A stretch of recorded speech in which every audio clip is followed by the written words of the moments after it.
মাছ আছে তো আচ্ছা তো স্যার মাত্র বিধান দিয়ে যায় জন্য আমরা বাবা আইন বলে বলি লাগি মাত্র বিধান দিয়ে যায় স্মার্ট হয় যায় না অবস্থা স্যার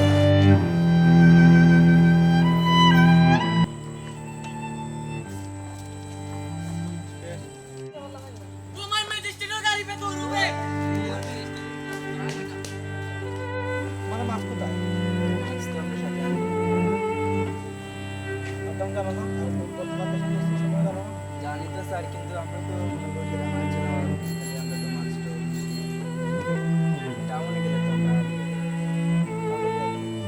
তো বাসায় এখানে আমরা জলবায়ু রোড আছে এটা রোড মেইন রোড অবস্থা হবে রোড হোক আর এটা বাসায় হোক, এটা আমাদের বাসা, আমরা মাছ ইচ্ছা করি করি কেন আমরা এদিকে ইচ্ছা করে করবা না হ্যাঁ বাসাতে আরো 10 টাকা মারবা হ্যাঁ জরিমানা হোক ভাইরাস কি বাংলাদেশে থাকে নাকি?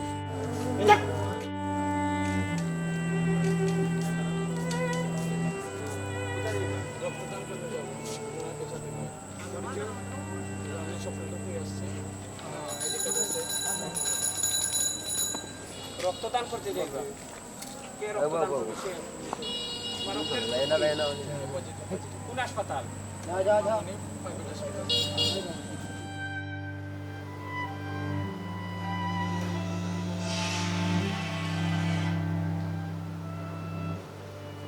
সালাম স্যার জি স্যার জি স্যার না আমাদের এদিকের অবস্থা স্যার ভালো স্যার না প্রয়োজনে কেউ যাতে প্রবেশ করতে পারে না আমরা কিন্তু তৎপর রয়েছি স্যার জি স্যার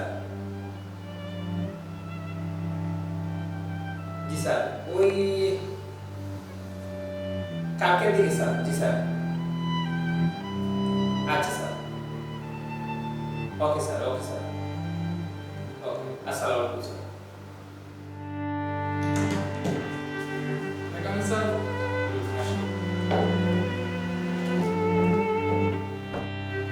ওই যে ফাইলটার কাজ দিয়েছিলাম সুলেমান সাহেবকে ওটা দ্রুত করতে হবে ঠিক আছে স্যার সাধারণত আমি আজকে আসলে সারাটা শহর আজকে প্রদক্ষিণ করা লাগছে আজকে 7টা মামলা না পেরে দিয়েছি 7টা মামলা 5,000 টাকার মতো সরকারি কোষাগারে আসছে আপনার খবর কি? আমার ওই যমুনার চাঁদনীঘাট আমরা অভিযান চালিয়েছিলাম, সেখান থেকে প্রায় 27টার মতো মামলা দিয়েছি, 22,000-এর মতো এসেছে। আর সবচেয়ে ইয়ে হলো যে আমাদের রিয়াজ স্যার আছে, রিয়াজ স্যার তো প্রায় 80,000 না 84,000, উনি তো প্রতিদিন 80,000-এর উপরে অভিযান করে চালিয়ে আনেন। উনি তো ওনার প্রমোশনের জন্য ভাই, ওনার প্রমোশনের জন্য উনি করতেছে, আর ওই টাকাটা তো ওনার পকেটে যাচ্ছে না, ওনার পকেটে যাচ্ছে ওইটা তো সরকারি কোষাগারে যাবে, সরকারি কোষাগারে যাচ্ছে। মনে রাখবেন যে আপনি প্রমোশনের উদ্দেশ্যে যদি এই সাধারণ মানুষকে যদি হয়রানি করেন, তা আমি যেভাবে আমার পরিবার অশান্তিতে ছিলাম সেইভাবে আপনিও কিন্তু অশান্তিতে থাকবেন। হাজার হাজার টাকা সরকারের কোষাগারে জরিমানা করেছি সাধারণ মানুষের কাছ থেকে, কিন্তু বিনিময়ে সরকারিভাবে সবকিছু সুযোগ সুবিধা পাওয়ার পরেও পরিবারের অশান্তি, বাচ্চাদের অসুখ, প্রতি মাসে হাজার হাজার টাকা খরচ হয়ে যেত। একজনে বাজারের জন্য 230 টাকা নিয়ে আসছে, কিন্তু ওর 2 টাকার একটা মাস্ক মুখে ছিল না। এই 2 টাকার মাস্কের জন্য আমি 200 টাকা জরিমানা করি। জরিমানা কিন্তু বয়ে দিয়ে যখন যাচ্ছে তখন দেখলাম যে খুব বেশি কান্নাকাটি করছে। জিজ্ঞাসা করলাম, আমি দেখে ওকে জিজ্ঞাসা করলাম কি জন্য কাঁদছো? সে বলছে যে স্যার আমি এই 200 টাকা আমি আধা বেলা কাজ করে পেয়েছিলাম, আর 30 টাকা ছিল আমার কাছে, এই 230 টাকা নিয়ে বাজার করতে আসছিলাম, কিন্তু মাস্কের কথা মনে নেই। সেই 200 টাকা আমি জরিমানা করার পরে ওর কান্না দেখে ওকে আবার আমি 200 টাকা দিয়ে দিই। সেই দিন আমি প্রতিজ্ঞা করি যে আমার দায়িত্ব পালন করতে গিয়ে যারা অসহায়, যারা আসলে মাস্কের যে বিষয়টা যারা জানে না বা সচেতন নয়, এটা আপনি যেটা বললেন যে রিয়াদ স্যার যাই করছেন ওনার প্রমোশনের জন্য করছেন, হয়তো আজও কালো উনি যদি কোনো সরকারি দায়িত্ব পালন করে গিয়ে যদি কোনো ধরনের সাধারণ মানুষকে কষ্ট দিয়ে থাকেন, তাহলে সেই কষ্টগুলো উনি সেই কষ্টের ফলাফল উনি দুনিয়াতে পাবেন।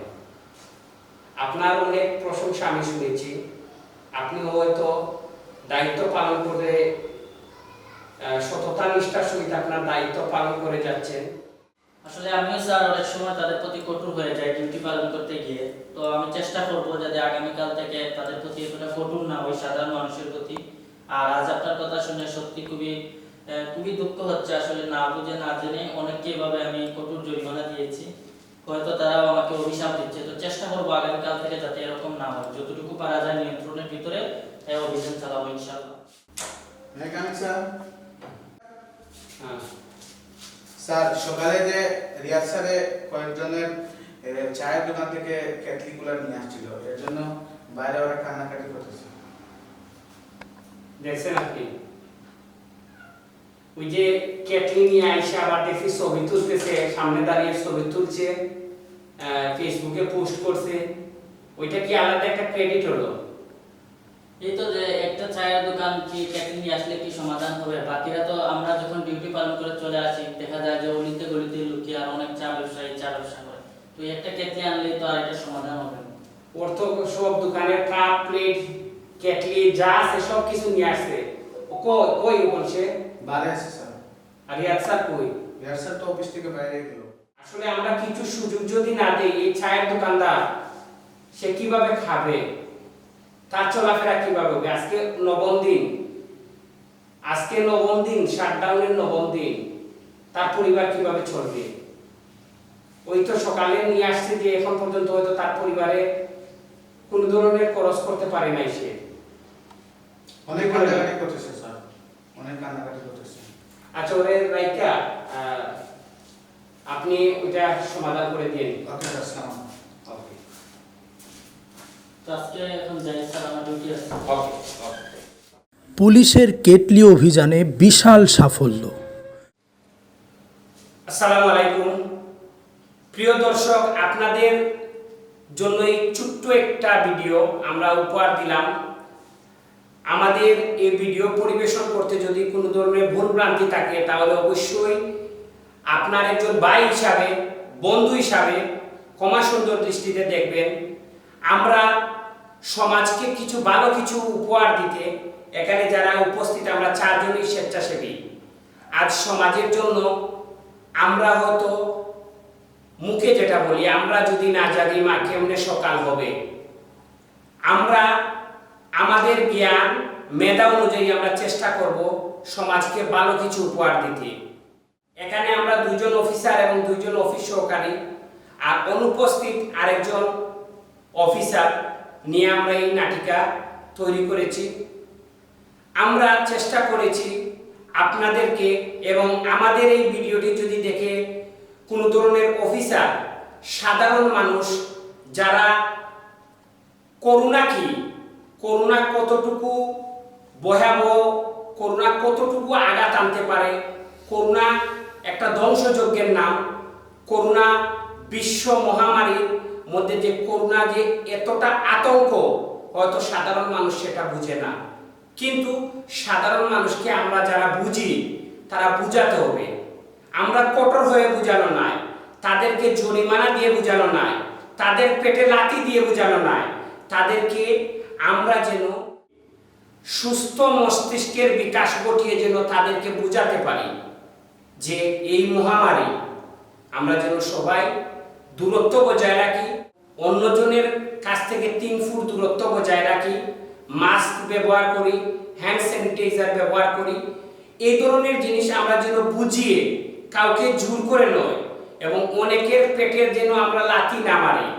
আমরা চেষ্টা করব আমাদের এই কথাটুকু আপনাদের মাধ্যমে যারা ম্যাজিস্ট্রেট রয়েছেন, ভ্রাম্যমাণ আদালতের ঊর্ধ্বতন কর্মকর্তার কাছে যেন পৌঁছে দিতে পারি যে একজন মানুষের কাছে যখন আমরা 500 টাকা জরিমানা করা হয়, সেই 500 টাকা সেই পরিবারের সেদিনের খরচের টাকা থাকতে পারে, সেই পরিবার সেদিন অনাহারে থাকতে পারে।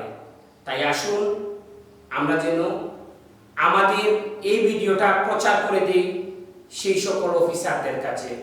ভুল ত্রুটি হলে আমরা সকলের কাছে, আপনাদের কাছে ক্ষমা প্রার্থী।